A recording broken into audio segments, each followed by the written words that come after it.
প্রিয় বন্ধুরা, আশা করি আপনারা সকলেই ভালো আছেন।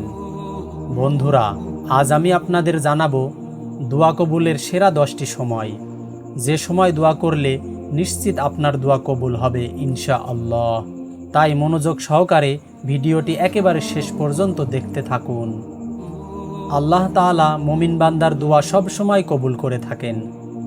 তারপরও প্রিয় নবী সাল্লাল্লাহু আলাইহি ওয়াসাল্লাম সুনির্দিষ্ট কিছু সময়ের কথা হাদিসে উল্লেখ করেছেন, যে সময়গুলো দোয়া করলে আল্লাহ তাআলা নিশ্চিতভাবে বান্দার দোয়া কবুল করেন। আর তা হলো 1. রাতের শেষ তৃতীয়াংশে। রাসূল সাল্লাল্লাহু আলাইহি ওয়াসাল্লাম বলেছেন, প্রত্যেক দিন রাতের শেষ তৃতীয়াংশে আমাদের রব সবচেয়ে নিচের আসমানে নেমে আসেন এবং বলেন, কে আসো আমাকে ডাকো, আমি তোমার ডাকে সাড়া দেব। কে আসো আমার কাছে চাও, আমি তোমাকে দান করব। কে আসো আমার কাছে ক্ষমা প্রার্থনাকারী, আমি তোমাকে ক্ষমা করে দেব। 2. আজান ও একামতের মধ্যবর্তী সময়ের দোয়া।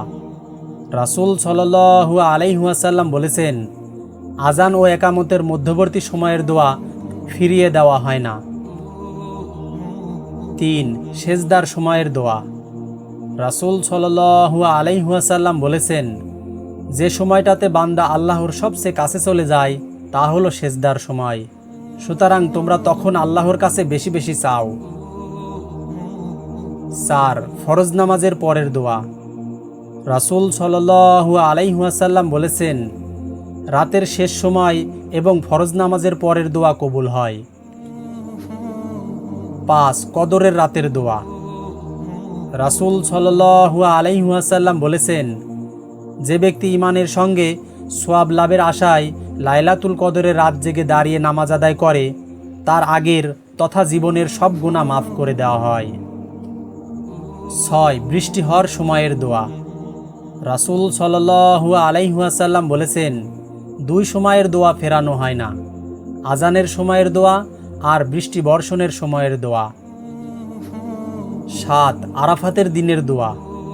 রাসূল সাল্লাল্লাহু আলাইহি ওয়াসাল্লাম বলেছেন, দোয়ার মধ্যে শ্রেষ্ঠ হলো আরাফাতের দিনের দোয়া। 8. জিলহজ মাসের প্রথম 10 দিনের দোয়া। রাসূল সাল্লাল্লাহু আলাইহি ওয়াসাল্লাম বলেছেন, জিলহজ মাসের প্রথম 10 দিনের আমল অন্য যে কোনো দিনের আমলের চেয়ে উত্তম।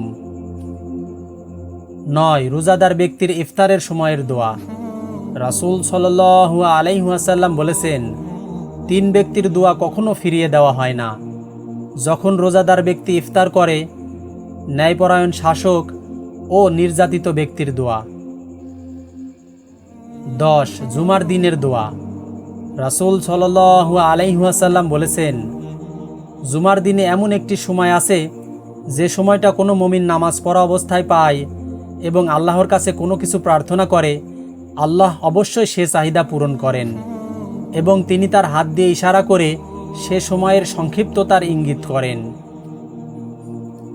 মুমিন মুসলমানের উচিত এ সময় ও দিনক্ষণগুলোতে বেশি বেশি তওবা ইস্তেগফারের মাধ্যমে আল্লাহর কাছে ক্ষমা প্রার্থনা করা, নিজের একান্ত চাহিদাগুলো পূরণে আল্লাহর কাছে প্রার্থনা করা। আল্লাহ তাআলা মুসলিম উম্মাহকে উল্লেখিত দিন ও সময়ে তওবা ইস্তেগফার সহ দোয়া করার তৌফিক দান করুন, আমিন। আপনি যদি এই ধরনের ভিডিও আরও দেখতে চান তাহলে আমাদের চ্যানেলটি সাবস্ক্রাইব করে রাখুন।